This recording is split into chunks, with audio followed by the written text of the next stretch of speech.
Hi there. Today we are going to practice conversations on daily activities. Conversation A.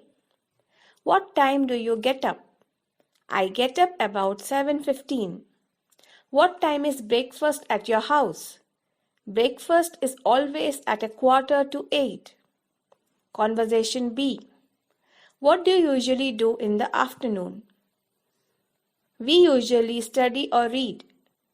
What do you generally do over the weekend? We generally enjoy sports and visit friends. Conversation C. Do you ever go to museums? I go every now and then. What kinds of things do you like to see? I enjoy seeing statues and old paintings. Conversation D. Do you watch television very often? Well, I sometimes watch it in the evening. Did you watch television last night? Yes, I did. I saw several good programs. Conversation E.